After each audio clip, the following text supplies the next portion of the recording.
that the masses, the way you know that through dental analysis.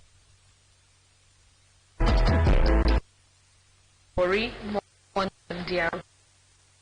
I welcome you on board our last segment, coping with education in the midst of hardship.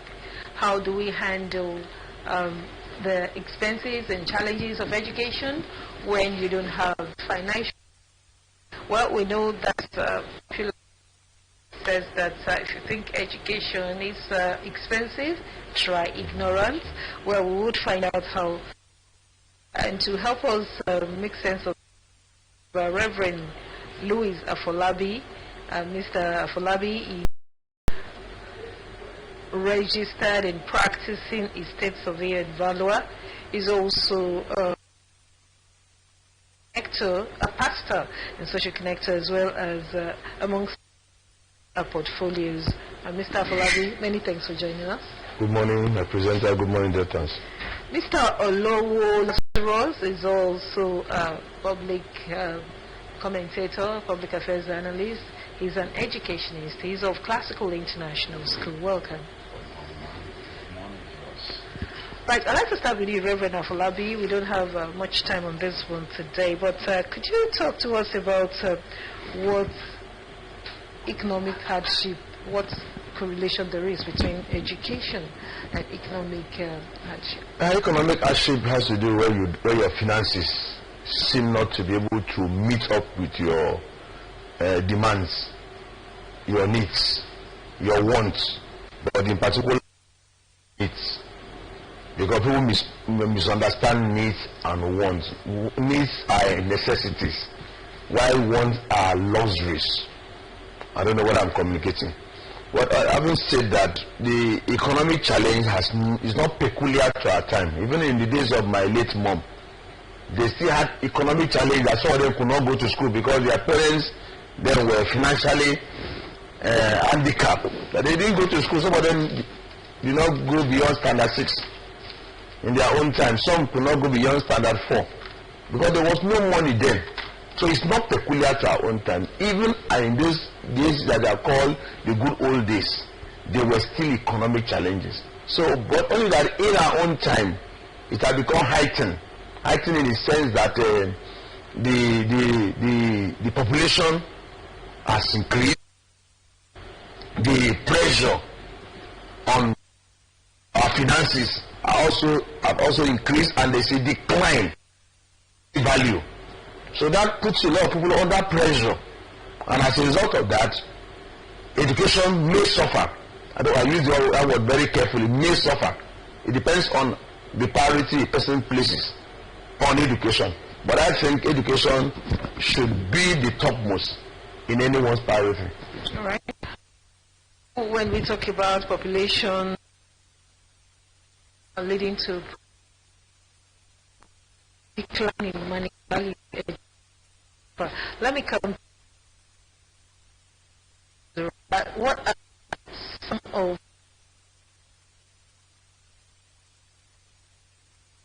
in the face of pride?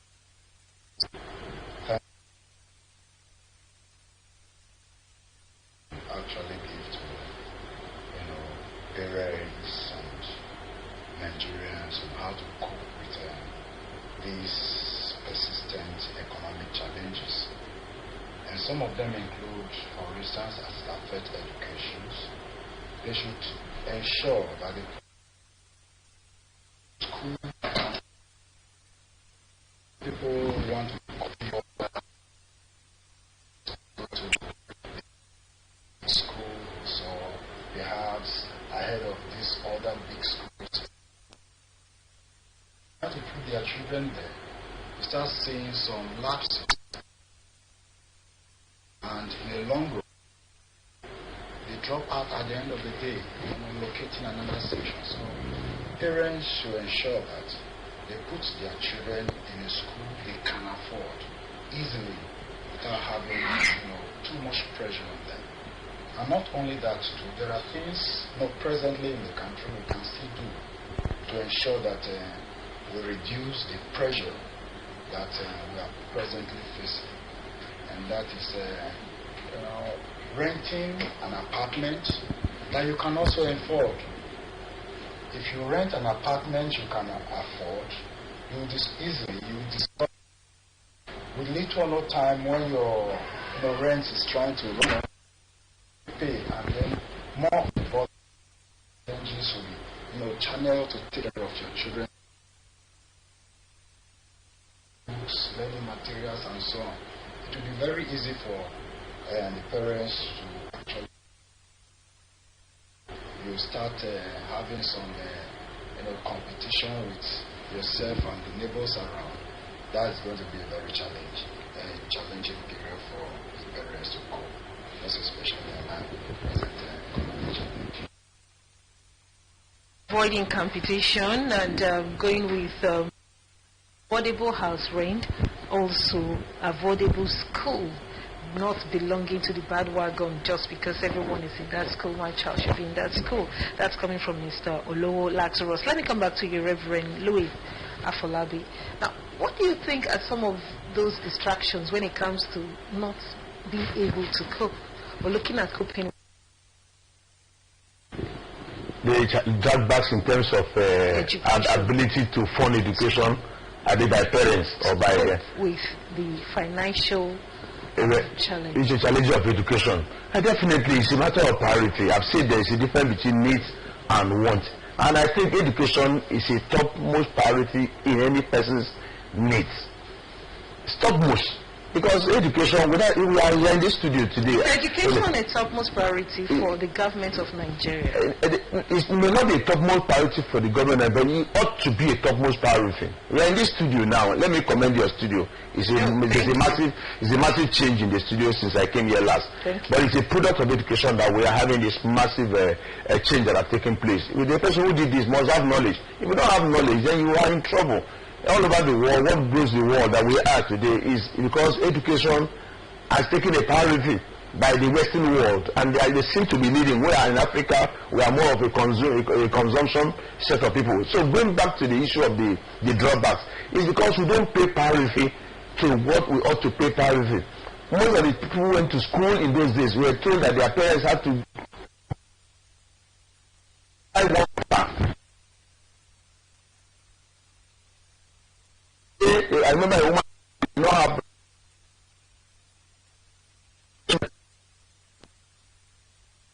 but they don't want to sacrifice. They want to wear abada. They want their neighbor. Guests have said they are into competition with their friend. So person has bought so kind of material. Me too, I must buy it. But in the midst of that, we do not prioritize. We look at which you have called luxury, yes, and against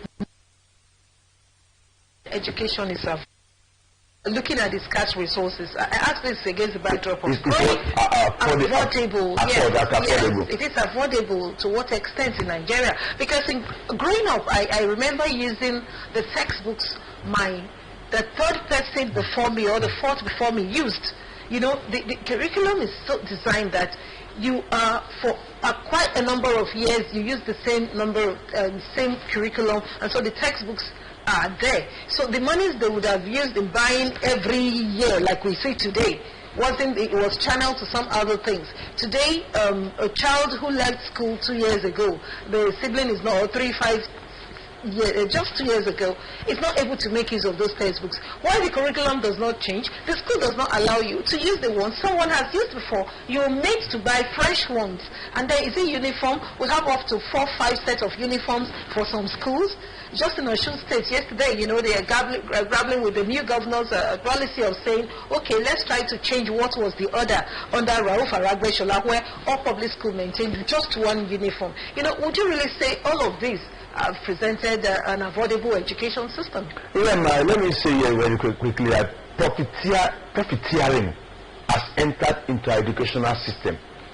When I use that word profiteering, I am very careful about it, especially the private schools. With the apology to those listening to me. The profiteering aspect is they sell, and because they sell books, they want to make money out of their book selling. they try to make sure those. Number two is that even those in the ministry that do approve these books, their hands cannot be totally clean from the profiteering business, because the book producers and authors are always there to canvass for their books to be listed. And you know, a typical Nigeria, in trying to do that, a lot of things must have taken place. So that caused by the pressure will now come back to the school and come back to the parents who have to be buying these books. So we must make sure that the aspect of profiteering, in an excessive profiteering in the educational system, is checkmated. But be that as it may, for instance, in Delta State, you don't need to go to a private school. The school Delta State government has is almost free. I use the word almost very carefully, because remember the case of the girl in Sapele that was sent out of school because of Thank you, that was sent out of school. If it was totally free, they wouldn't have sent her home. So the school authorities eventually found out it was illegal collection. Whatever, but that is what goes on as of today. It is still going on. Government school, they still collect. So what am I saying? But schools, public schools are free, so parents can take advantage of the pre-public school in Delta State to send their children to school, instead of putting yourself under pressure, because you go out and take school. Discover that many parents are still owing, and what they do is that they owe from this school. After a while, they will take the children away to another private school. After that, I don't know whether my co-guest here in the studio can confirm that, but I know that for sure, because I'm a vice chairman of the PTA, so I know a little thing about our parents move their children after owing so much amount of money for 2-3 years, or for 1 term or 3 term. They will now move the children to another school, keep on owing. Oh. So the parity is not set right. All right, thank you very much. Let me come to you, Mr. Lowo, as we wind up. Mr. Lowo Lazarus, talking about the school fees, he has said that for public school in Delta State is almost going for free, even though we have pockets of illegal collections here and there for some schools.